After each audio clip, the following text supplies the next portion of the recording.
Bonjour Pascal Ménard. Bonjour. Vous êtes le dirigeant d'Accès Industrie. Alors est-ce que vous pouvez nous présenter en quelques mots vos activités? Oui, alors je suis co-dirigeant d'Accès Industrie avec Éric Lacombe. C'est une société de location de nacelles élévatrices, de chariots élévateurs et dans la manutention également. Vous venez de racheter la société UE Location. Alors pourquoi ce rachat et comment vous gérez l'intégration technique et humaine?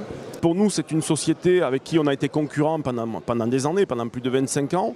C'est une société qui, sur le marché, est une société pionnière, qui a vraiment une très très belle image et qui est vraiment dans le cœur de notre métier, qui loue des nacelles élévatrices et des chariots. La société UE, c'est 2000 machines, donc vraiment en complément d'Accès Industrie parce que c'est des machines qui vont beaucoup plus haut, donc 59 mètres pour les nacelles élévatrices, des rotatifs jusqu'à 39 mètres, donc c'est vraiment une offre additionnelle pour nos clients. C'est 72 collaborateurs, 8 agences, 31 millions d'euros de chiffre d'affaires et quand même une image de professionnel sur tout le marché. Vous venez d'ouvrir une filiale en Belgique, vous êtes aussi présent en Espagne. Alors est-ce qu'on peut parler de stratégie d'expansion européenne? Alors écoutez, effectivement, on a une filiale en Espagne, on vient d'ouvrir Madrid et on a un objectif d'ouvrir une deuxième agence à Madrid. Là, on vient de démarrer la Belgique et ma foi, c'est un beau démarrage, on est ravis de ça. On a quelques cibles en Europe, alors qu'ils se concrétiseront ou pas, ça on verra. Mais ce qu'on peut dire aussi, c'est qu'on a un actionnaire aujourd'hui qui est rentré en 2024, qui est un family office, donc on va avoir une croissance mesurée. Mais on va garder une croissance, mais ce ne sera pas une croissance tout azimut comme on peut avoir quand on est sous LBO. Et on est ravis d'ailleurs de ce changement d'actionnaire parce que ça positionne Accès Industrie sur un temps long, sans être tous les 3 ans, 4 ans remis sur le marché. Ce qui vous distingue aussi, c'est la place qui est faite aux femmes dans votre entreprise. Vous avez un chef d'agence sur 2 qui est une femme. Alors qu'est-ce que ça change au quotidien dans cette culture d'entreprise? C'est assez nouveau parce qu'il y a 10 ans de ça, on n'avait pas de femmes.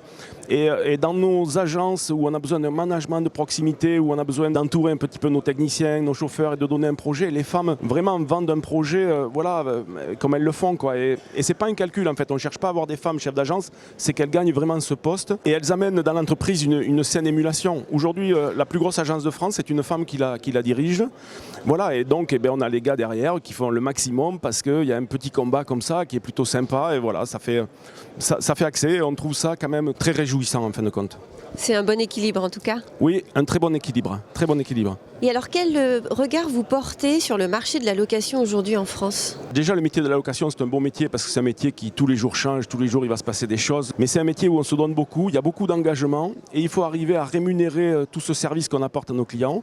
Il y a des augmentations très importantes sur les machines que nous loueurs on a du mal à faire passer. Donc par exemple Accès Industrie, on s'est doté d'une personne qui a travaillé dans le groupe Accor et qui a travaillé sur le yield pour qu'on ait des prix qui soient un peu changeants en fonction des taux d'utilisation et ce qui nous permet de tenir nos prix et de remonter nos prix. Et je pense que l'ensemble des loueurs doit faire l'effort pour mieux vendre, défendre ses marges, pouvoir réinvestir dans la sécurité. Et quand on voit les sociétés de log dans les pays américains, ils ont des meilleures rentabilités que nous, ils vendent plus cher que nous.